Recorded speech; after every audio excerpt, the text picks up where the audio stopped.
వీటిని సైతం పక్కన పెట్టేసి, వీటిని సైతం అవతల పెట్టేసి దేవుడు జీవం ఇచ్చిన దేవుడి కొరకు, జీవితాన్ని ఇచ్చిన దేవుడి కొరకు, నిత్య జీవాన్ని ఇస్తున్న దేవుడి కొరకు ఎంతవరకు మనం ప్రయాసపడుతున్నాం, ఎంతవరకు ఆడే సమయాన్ని మనం ఇస్తున్నాం ఆలోచించండి. వీటన్నిటిని ఎందుకు అంటే మనం చేసేది ఒక గుప్పడి మెతుకుల కోసమే. ఉదయాన్నే సాయంకాలం దాకా కష్టపడేది ఎందుకంటే జానడ పొట్ట కొరకు, జానడ పొట్ట కొరకే. 20 సంవత్సరాలు 30 సంవత్సరాలు ఎందుకు ఇంత గొప్పగా నువ్వు చదువుతున్నావు అంటే, నరాలు పగిలేటట్టు ఎందుకు చదువుతున్నావు అంటే జానడ పొట్ట కోసం, అంటే గుప్పడి మెతుకుల కోసమే. ఎందుకు ఇంత కోట్ల రూపాయలు ఖర్చు పెడుతున్నావు అయ్యా రాజకీయానికంటే ఆ గుప్పడి మెతుకుల కోసమే, ఆ గుప్పడి మెతుకుల కోసమే. ఇప్పుడు ఈ గుప్పడి మెతుకుల కోసం మనిషి ప్రయాస ఎంత ఉందయ్యా అంటే, తెల్లవారుజామును మొదలుకొని నైట్ పండుకున్నంత వరకు కూడా చాలా కష్టపడతాడు మనిషి. ఎందుకు నువ్వు ఇంత కష్టపడుతున్నావు అంటే ఆ గుప్పడి మెతుకుల కోసమే.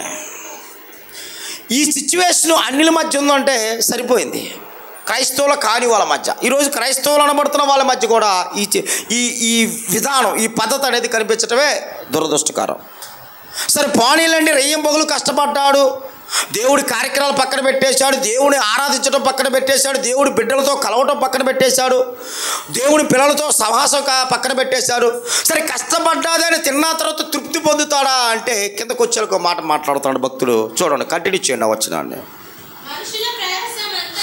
మనుషుల ప్రయాసంతయు తన నోటికే కదా, అయినను వారి మనసు సంతుష్టి నొందదు. అంటే అర్థం ఏంటి? అయినా నువ్వు ఇంత కష్టపడి ఇంత చేసినా కానీ చివరికి నీ మనసు ఏమున్నదంట, ఆనందం ఉండదంట. నీ మాట చెబుతున్న వ్యక్తి ఎవరు? వజ్రాలు వైడూరాల మధ్య నిలబడ్డ వ్యక్తి సొలొమోను గారు. ఆయన చూడని అంటూ ఏమి లేవంట పాట భూమి మీద. వజ్రాలు వైడూరాలు బంగారాలు వెండి విత్తడి బాయిలు ఇల్లు స్త్రీలు మందు ఒక నందనవనం, అంటే ఆయన చూడనంటూ ఏమీ లేదు సొలొమోను గారు. ఆయన మొత్తాన్ని పరీక్షించి సమస్తాలు చూసి అంటున్నాడు, ఒకవేళ నువ్వు అంత ప్రయాసపడి నువ్వు సంపాదించి ఒకవేళ గొప్పడి మెతుకులు తిన్నా నీ మనసు అనేది సంతోషంగా ఉండదు. తెలుసా మీకు? ఒక జనరల్గా ప్రాక్టికల్గా ఈ మధ్య ఒక పెళ్ళి అనేది ప్రపంచాన్ని ఇలాగా అతలాకుతలం చేసేసింది. ఏంటి ఆ పెళ్ళి? మనందరూ తెలుసు. భారతదేశం సైతం కూడా గొప్ప గొప్ప వాళ్ళు అనబడుతున్న వాళ్ళు కూడా ఆ పెళ్ళికి హాజరయ్యారు. ఎవరి పెళ్ళి అదే అంటే జియో కంపెనీ అంబానీ గారి కుమారుడి పెళ్ళి. సామాన్యమైనగా జరగాల ఆ మ్యారేజ్. ప్రధాని మొదలుకొని మోడీ గారు మొదలుకొని పెద్ద పెద్ద వాళ్ళందరూ కూడా ఆ పెళ్ళికి హాజరయ్యారు. కానీ ఆ పెళ్ళిలో ఒక షాక్ ఏందంటే, అన్ని కోట్ల ఆస్తి ఉన్నా కానీ పాపం పెళ్ళి కొడుకు అంటే అంబానీ గారి కొడుకు ఒక ఏసీ తగిలినా ఒక చల్లని వాతావరణం తగిలినా కానీ బ్రతకడన్న సంగతి తెలిసిపోయింది. ఏమండి? బ్రతకడంట. ఇది అన్ని కోట్లున్న మనిషిని బ్రతికించుకోలేడా అంటే బ్రతికడం కష్టం. ఎందుకంటే బ్రతుకటం అనేది, మరణం అనేది దేవుడి వశం అయిపోయింది. అది మనుషుల వశం కాదు. అది ఒక బంగారంతో మనం చొక్కా కుడుచుకోవచ్చో ఏమో కానీ, ఒక బంగారంతో మనం ఒక చారీ తయారు చేయించుకోవచ్చో కానీ, కట్టుకుంటున్న వ్యక్తి బ్రతకాలి అంటే దేవుడి వశం అయిపోయింది అది. కానీ ఆ పెళ్ళిలో అందరూ ఆనందపడుతున్నారు, కానీ తండ్రి అయితే మట్టికి బాధపడుతున్నాడు. ఎందుకు? ఎంత ఉండగానే అతనికే తృప్తి లేదు. ఎందుకు తృప్తి లేదంటే కళ్ళ ముందు కొడుకు మరణం అనేది సంభవించింది. కళ్ళ ముందు అందరూ ఆయన కోట్ల ఆస్తులు ఎన్ని ఉన్నా కానీ, ఎంత డబ్బు ఉన్నా కానీ, అన్ని నగలు ఉన్నా కానీ, వజ్రాలు వైడూరాలు ఉన్నా కానీ, ఎంత ఆస్తి ఉన్నా కానీ కొడుకు మరణం అనేది తనకు కనిపిస్తుంది అన్నమాట. తృప్తి లేదు. ఎంత సంపాదించినా తృప్తి లేదు. అలాంటి వ్యక్తికి తిన్నా కానీ వంట పట్టిద్దా? వంట పట్టదు. ఏ గంటకు ఏ కారు మారుస్తాడో తెలియదంట. 150 నుంచి 250 కార్లు అంట, 250 మంది డ్రైవర్లు అంట. ఎక్కడ ఏ టైంలో ఏ కారు మారుస్తాడో తెలియక అందరూ రెడీగా ఉంటారంట ఆయనకి. కానీ ఆయన జీవితంలో తృప్తి లేదు. దేవుని పిల్లలు డబ్బు కోసం మనం ఆశపడితే, ఒకవేళ డబ్బే జీవితం అనుకొని మనం కొనసాగితే, డబ్బు లేకపోతే మనం బ్రతకలేమనుకుంటే, ఒక అంబానీ గారి జీవితాన్ని మనం చూడండి. అన్నీ ఉండగానే ఏం పరిస్థితి ఎలా ఉందో చూడండి అసలు. అంటే మన ప్రాక్టికల్గా ఒక అంబానీ గారు కనబడుతున్నారు. అలాంటి వాళ్ళు ప్రపంచంలో చాలామంది ఉన్నారు. అందుకనే అదే సొలొమోను గారు, ప్రసంగి గారు మరొక మాట మాట్లాడుతున్నాడు. అదే ప్రసంగి గ్రంథము చూడండి, 2:11 ఒకసారి మనం చూద్దామండి. ప్రసంగి గ్రంథము 2:11 ఒకసారి మనం చూద్దామండి. చూడండి, అప్పుడు నేను చేసిన పనులన్నీ వాటి కొరకై నేను పడిన ప్రయాసంతయు, భూమి మీద నేను పడిన ప్రయాసంతయు నేను నిదానించి, నేను పడ్డ ప్రయాసం మొత్తం నిదానించి చూస్తే, వివేచింపకంటే ఆలోచిస్తే ఏమైంది? వ్యర్థమయ్యగాను ఒకడు గాలికి ప్రయాసపడినట్లు అగపడెను. ఏమంటే మనిషి ఎంత చేసినా కానీ ఇప్పుడు అంతా ఏమైందంటే గాలికి ప్రయాసపడ్డాడని చెబుతున్నాడు ఎవరో ప్రసంగి గారు. ఆయన చేసిన పనులు సామాన్యమైన పనులు కాదు, చరిత్ర దాని గురించి చెప్పాలంటే అంశం అదైతే మనది కాదు కాబట్టి ఊరిక గుప్తంగా మీకు కొన్ని విషయాలు చెప్పుకుంటూ వెళ్ళిపోతున్నాం. ఆయన పరిశీలించిన తర్వాత, అంత సమస్తాన్ని పరిశీలించిన తర్వాత అని గాలికి ప్రయాసపడ్డాడు అంటున్నాడు. గాలికి ప్రయాసపడ్డాడు అంటే గాలికి ప్రయాసపడ్డా అంటే అది వ్యర్థమైన ప్రయాసం అంటావా, ఉపయోగమైన ప్రయాసం? మీరు చెప్పండి. గాలికి ప్రయాసపడటం అంటే రొట్టిడి గాలివాడు రా అంటారు అప్పుడు తల్లిదండ్రులు. అంటే ఇడు మంచోడైనా గాలివాడు అంటే చెడ్డోడని అర్థమా? చెడ్డోడు చెడిపోయిన అర్థం. ఇప్పుడు గాలికి ప్రయాసపడటం అంటే కూడా అంతే, పనికి మాలిన పని అన్నమాట. గాలికి ప్రయాసపడటం అంటే పనికి మాలిన పని అన్నమాట. అంటే ఒక వ్యక్తి భూమి మీద ప్రయాసపడాలి. ఏం ప్రయాసపడాలో అది తెలుసుకొని ప్రయాసపడాలి. సొలొమోను గారు ఏం ప్రయాసపడాలో అర్థం కాక చివరికి అంటున్నాడు, ఆయన గాలికి ప్రయాసపడ్డాను అన్నాడు. గాలికి ప్రయాసపడ్డా అంటే వేస్ట్, నేను పడ్డా ప్రయాస, ఇప్పటి వరకు నేను పడ్డా ప్రయాస వేస్ట్, గాలికి ప్రయాసపడ్డాను అన్నాడు. ఇంకేం చెప్పాడంటే సూర్యుడి కింద జరుగుతాయన్నీ కూడా వ్యర్థం అని కూడా స్టేట్మెంట్ ఇచ్చాడు. అయితే సొలొమోను గారి కంటే 39 పుస్తకాలు, పాత నిబంధనలు 39 పుస్తకాలలో జ్ఞానంగా కనబడుతుంది సొలొమోను గారు. అయితే గొప్పగా జ్ఞానవంతుడిగా సొలొమోను గారు పిలువబడుతుంటే, అలాంటి జ్ఞానవంతుడైన సొలొమోను గారి తల తన్నిన ఒక జ్ఞానవంతుడు ఉన్నాడండి క్రొత్త నిబంధనలో. మీకు అర్థం కావాలి. సొలొమోను గారి జ్ఞానాన్ని తల తన్నిన ఒక జ్ఞానవంతుడు ఉన్న క్రొత్త నిబంధనలో. ఆయన భూమి మీద వ్యర్థం అన్నాడు, భూమి మీద ఒకటి ఉందంటున్నాడు. ఆయన నేను గాలికి ప్రయాసపడ్డానన్నాడు, నేను గాలికి ప్రయాసపడలేదంటున్నాడు మరొక అతను. రెండు క్యారెక్టర్లు ఆపోజిట్కి కనబడుతాయి బైబిల్ గ్రంథంలో మనం చూడాలి. ఇక్కడ సొలొమోను గారు సమస్తాన్ని పరిశీలించి గాలికి ప్రయాసపడ్డానన్నాడు. నేను సమస్తాన్ని ప్రయాసపడి నేను ఒక గొప్పతనాన్ని, ఒక గొప్పదాన్ని నేను పట్టుకున్నాను అంటున్నాడు ఆయన. ఒకసారి చూద్దాం. కొరింథీయులకు రాసిన మొదటి పత్రిక చూడండి. కొరింథీయులకు రాసిన మొదటి పత్రిక 9వ అధ్యాయము. కొరింథీయులకు రాసిన మొదటి పత్రిక 9వ అధ్యాయము 27వ వచనాన్ని ఒకసారి మీరు చూడండి. కొరింథీయులకు రాసిన మొదటి పత్రిక 9వ అధ్యాయం 27వ వచనాన్ని ఒకసారి చూడండి. గాలికి కొట్టినట్లు నేను పోట్లాడట్లేదు, కానీ ఒకవేళ చాలు, నేను గాలికి కొట్టినట్లు నేను పోట్లాడట్లేదు. అక్కడే గాలికి ప్రయాసపడినట్టుగా ఉందంటున్నాడు, ఇక్కడే గాలికి ప్రయాసపడినట్టుగా లేదు నా జీవితం అంటున్నాడు ఆయన. ఎవరైనా? అపోస్తుడైన పౌలు గారు. సొలొమోను గారు ఆయన గాలికి ప్రయాసపడ్డా అంటున్నాడు, ఈయనకు వచ్చాక నేను గాలికి ప్రయాసపడినట్టుగా నేను ప్రయాసపడలేదు అంటున్నాడు.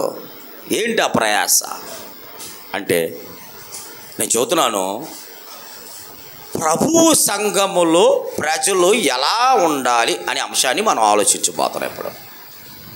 అంటే దేవుడి సంఘములో దేవుడి పిల్లలు ఎలా ఉండాలి అనే ఒక అంశాన్ని మనం ఆలోచించబోతున్నాం. ఫస్ట్ బాల్ రోమిలి రాసిన పత్రిక, రోమిలి రాసిన పత్రిక మొదటి అధ్యాయము 16వ వచనాన్ని ఒకసారి చూడండి. దేవుడి పిల్లలుగా మనం ఎలా ఉండాలో. రోమిలి రాసిన పత్రిక 16వ అధ్యాయము, క్షమించండి, మొదటి అధ్యాయం 16వ వచనము. సువార్తను గూర్చి సిగ్గుపడును వాడును కాదు. ఏం చేయాలంట అంటే దేవుని ప్రజలైన పడుతున్న వాళ్ళు, దేవుని పిల్లలను పడుతున్న వాళ్ళు ఏం చేయాలి అంటే సువార్త ప్రకటన చేయాలి. గుర్తుపెట్టుకోవాలి మీరు. ఏం చేయాలి? సువార్త ప్రకటన చేయాలి. నాకు తెలిసిన సహోదరుడు కొంతమంది ఇక్కడ కూడా తెలుసు, ఎవరైనా అన్ని జనంగా మధ్య ఉన్నప్పుడు తన పని తను చేసుకున్నప్పుడు ఎవరైనా సహోదరుడు ఫోన్ చేస్తే వందనాలు చెప్పడం. ఎందుకు చెప్పవయ్యా అని గట్టిగా నిలదీసి అడిగినప్పుడు, సహోదరుని ఫోన్ చేసినప్పుడు నువ్వు ఎంత పనిలో ఉండా కానీ ఫోన్ ఎత్తినప్పుడు వందనాలు బ్రదర్ అని చెప్పాలి కదా, ఎందుకు చెప్పవయ్యా అంటే, నేను చేస్తున్న వృత్తికి వందనాలని చెబితే నా దగ్గరికి ఎవరు రారు, నన్ను దగ్గర రానిరా అనడం. చూసావా? ఇప్పుడు అడుగుతున్నాను, వృత్తినిచ్చింది ఎవరు? నీకు ఆయుష్ని ఆరోగ్యాన్ని ఇచ్చింది ఎవరు? దేవుడే కదా.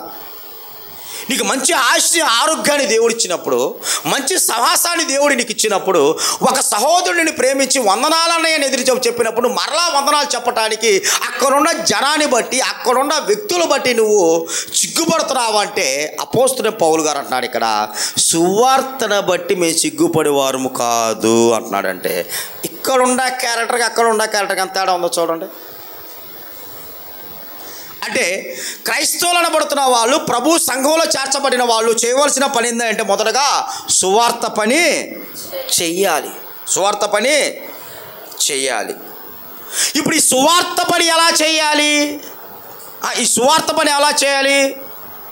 ఒకవేళ బలంతో చేస్తే చేయాలా? లేదు వారంతటికి వారి మనసులో పుట్టాలి, దేవుడి కొరకు నేను బ్రతకాలి, దేవుడిని ఉద్దేశించి నేను జీవించాలి, నా వంతు నేను ఎలాగైతే రక్షించబడ్డానో అనేకులు నేను రక్షించుకోవాలని ఆ మనసు అనేది మనకంతటా మనకు పుట్టాలంటే బలంతం చేస్తే వచ్చిద్దా? ఒకవేళ బలంతం చేసామనుకోండి, ఆ బలంతం మీద దేవుడు ప్రకటించే వాళ్ళు వ్యర్థమైన ప్రకటన. అది నన్ను అడిగితే నీకంతటి నీకు పుట్టాలి. ఒకప్పుడు కొరింథీలో ఉన్న సంఘము చాలా ఇబ్బంది పెట్టింది అపోస్తలుడైన పౌలు గారిని, చాలా ఇబ్బంది పెట్టింది. మొదటి పత్రిక రాసేటప్పుడు పౌలు గారు కొరింథీ సంఘం గురించి చాలా వేదనతో రాస్తాడు ఆ పత్రిక. మొదటి పత్రిక చాలా వేదన, కన్నీరు కార్చి బాధపడుతుడు. ఎందుకంటే ఒకడు గుర్తుపెట్టుకోవాల్సిన ఒక ప్రాముఖ్య నిశ్చయం ఒకడు, దేవుని పిల్లలారా, నిజమైన సేవకుడు, ఆత్మల భారం కలిగిన సేవకుడు, దేవుడిని ఎన్నుకున్న సేవకుడు ఎలా ఉంటాడయ్యా అంటే, ఒక ఉదాహరణ చెబుతున్నాడు బైబిల్ గ్రంథంలో. తనకు సరైన వస్త్రం లేకపోయినా కానీ బాధపడడు, సరైన తిండి లేకపోయినా బాధపడడు, సరైన విల్లు లేకపోయినా బాధపడడు, సరైన ఒక బండి లేకపోయినా బాధపడడు, కానీ ఆయన సరైన ఆరోగ్యం లేకపోయినా బాధపడడు, కానీ సంఘము దేవుడి గుణాలలో లేకపోతే మరి ఖచ్చితంగా తన కన్నీరు కారుతుంది. అది గుర్తుపెట్టుకోవాలి మీరు. నిజంగా ఈ సేవకుడికి ఉండవలసిన లక్షణాలు మీకు ఎలా చెబితే అర్థమవుతుంది. నిజంగా ఒక తండ్రి, నిజంగా తన తండ్రి అని మనం తెలుసుకోవాలి అంటే, ఎప్పుడైతే బిడ్డలు చెడిపోతారో, ఎప్పుడైతే బిడ్డలు దారి తప్పుతారో, అప్పుడు నిజ తండ్రికి ఎలా ఉంటుంది అంటే చాలా వేదన. వాళ్ళు సరిగా బట్టలు అయిపోయినా బాధ లేదు, సరిగా ఆయన మాట వినకపోయినా బాధ లేదు, సరిగా ఆయనకు ఆహారం పెట్టకపోయినా కానీ, అనుకున్న టైంకి జరిగా అన్నీ చూడకపోయినా పెద్ద పట్టించుకోడు. కానీ ఎప్పుడైతే తన మాటను అతిక్రమించి, ఎప్పుడైతే తన మాటలు తోసివేసి, ఎప్పుడైతే ఆయన లెక్కలేని తనంగా తీసేసి ఆయన ముందు ఎలా పడితే అలా బ్రతుకుతున్నారో చూసావా, అప్పుడు నిజమైన తండ్రి కన్నీరు కారుతున్నాడు. ఇది మీకు అర్థమైతే అసలు నిజమైన సేవకుడు ఎప్పుడైనా బాధపడేది అంటే, ఇదిగో ఒక వ్యక్తి రక్షించబడ్డ తర్వాత, కొన్ని సంవత్సరాలు వాక్యం విన్న తర్వాత, సంఘంలో బలపడే కొద్దీ ఇంకా బలీయుడిగా బతుకుతున్నాడు అనుకోండి, అప్పుడు నిజమైన సేవకుడికి బాధే. అలాంటి బాధ పౌలు గారికి కొరింథీ సంఘం ద్వారా మిగిల్చారని మొదట్లో.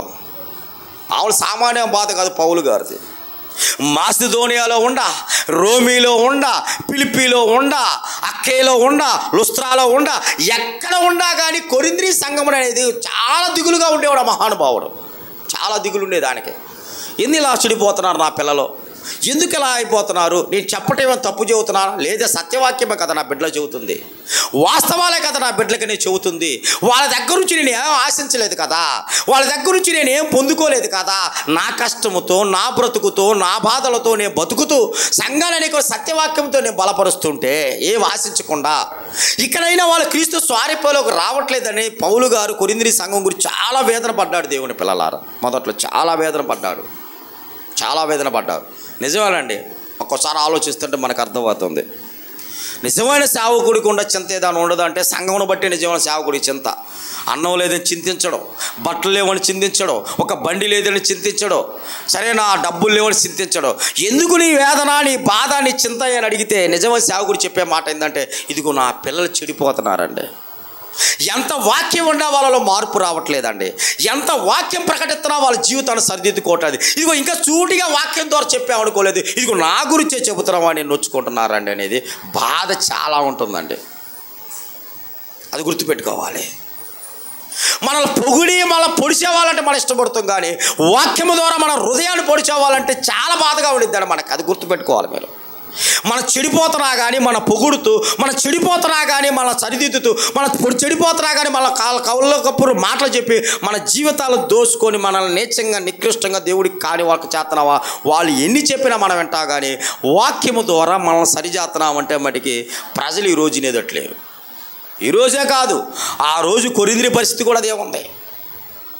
ఏదేమైనా కొరింథీ సంఘాన్ని మరలా తీతు గారి ద్వారా, మరలా తిమోతి గారి ద్వారా, మరలా అపోస్తలుల ద్వారా, అనేక మంది సేవకుల ద్వారా ఆ సంఘాన్ని మరీ సరైన పద్ధతిలో దేవుడు సరిదిద్దినప్పుడు ఆ సంగతి ఎరిగిన తర్వాత మరలా పౌలు గారు ఆనందపడతాడు. ఆనందపడి రాస్తున్నదే రెండో పత్రిక.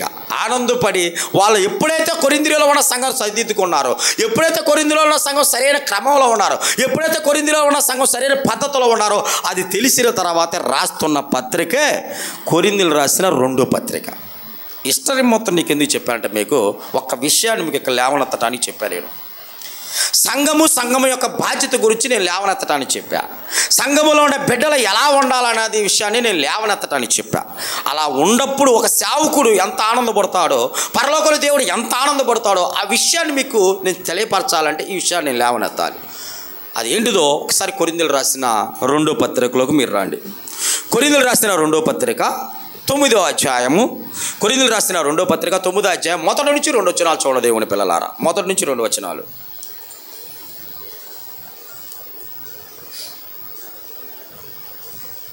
కొరింథీలు రాసిన రెండో పత్రిక 9వ అధ్యాయము 1 నుంచి 2 వచనాలు. జాగ్రత్తగా వినండి.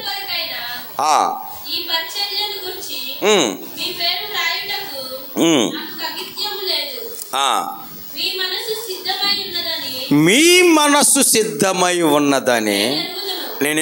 ఏ విషయానికి సిద్ధమై ఉంది ఇలా మనసు? ఒకప్పుడు సిద్ధం లేదు, ఒకప్పుడు సిద్ధపాటు లేదు, ఇప్పుడు సిద్ధమై ఉందంటున్నాడు పౌలు గారు. కింద చదవండి.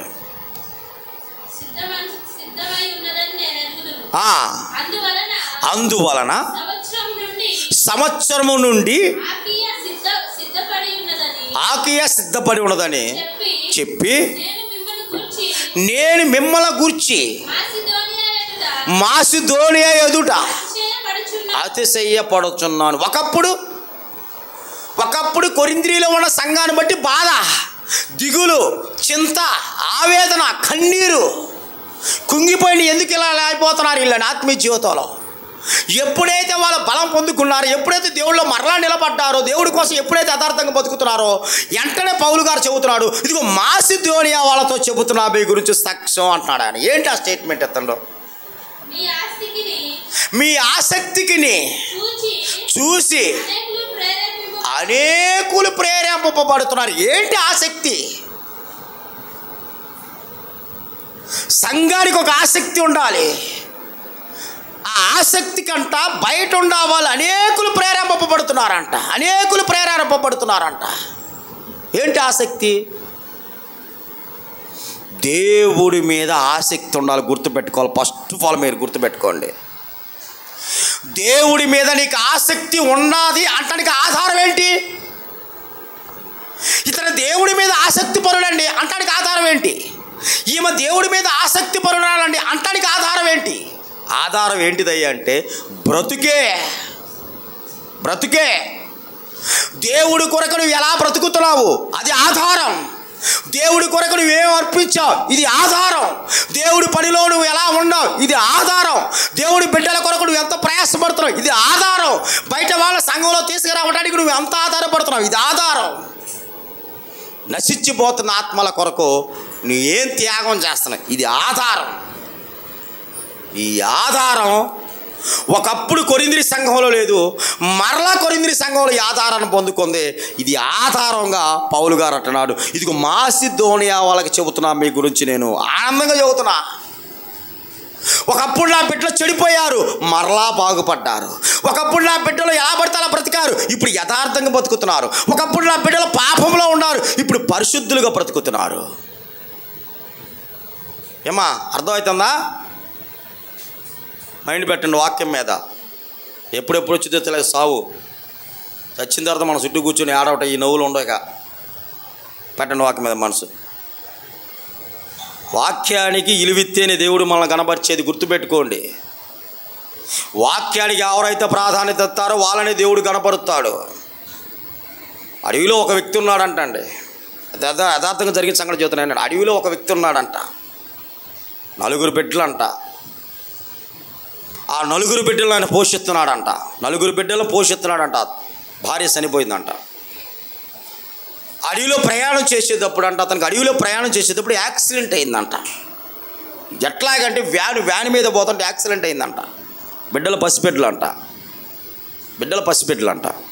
వాళ్ళని ఎలా పోషించాలి అనేది ఆయన మంచం నుండి బాధపడితే ఏడుతున్నాడంట. కానీ ఆయన ఒకటి గుర్తుంచుకున్నాడు.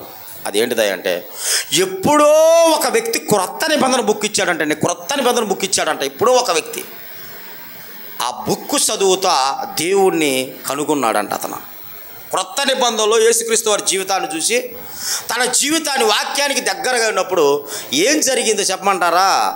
ఆ ప్రాంతానికంట కొంతమంది ఇతర దేశాల నుంచి వచ్చారంట కొన్ని పరీక్షించడానికి.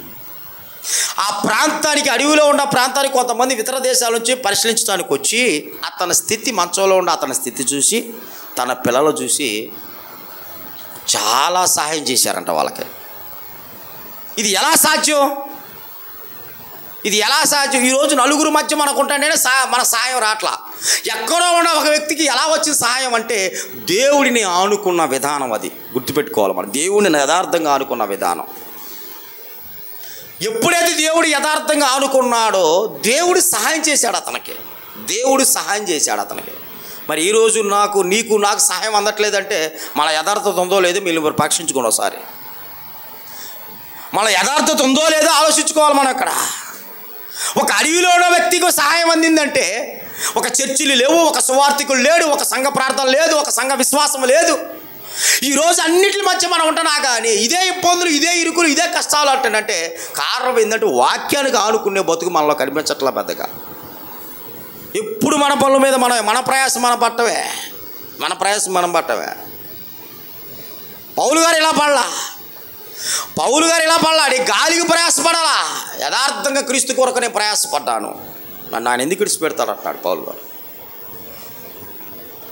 కొరింథీలో ఉన్న సంఘం గురించి అంటున్న స్టేట్మెంట్ ఏందయ్యా అంటే, వాళ్ళ ప్రయాస నాకు చాలా నచ్చింది అంటున్నాడు. ఏంటి ఆ ప్రయాస అంటే దేవుడి పట్ల ఉన్న ప్రయాస. మరి ఈరోజు సంఘానికి ఉందా ఆ ప్రయాస? ఏ సంఘం అయితే పౌలు గారిని ఇబ్బంది పెట్టింది ఒక సేవకుడిని, అదే సేవకుడు మరలా నా బిడ్డలు బాగా సేవలో ఉన్నారంటానికి ఈరోజు సంఘాల్లో సేవకులు స్టేట్మెంట్ ఇస్తున్నారు సంఘాల గురించి. ఏముంది, కాసేపు వింటారు, వెళ్ళిపోతారు, ఎవరి పనుల వాళ్ళు ఉంటారు. ఇంతే కదా, ఇంతేనా జీవితం అంటే? దీనిగా నువ్వు ప్రభులోకి వచ్చింది, దీనిగా కొరకు నువ్వు ప్రభు కోసం ప్రయాసపడుతుంది, దీనిగా. ఇది కాదు దేవుడి పిల్లలారా. మరలా చదవండి, నా మాట బాగుండేది, ముగించుకుందామండి. మరలా చదవండి. నేను మిమ్మల్ని గూర్చి మాసిదోనియా ఎదుట అతిశయపడుతున్నా అంటే సంతోషపడుతున్నాను. మీ ఆసక్తిని చూసి అనేకులు ప్రేరేపింపబడి, అయితే మిమ్మల్ని గూర్చిన మా అతిశయము ఈ విషయములలో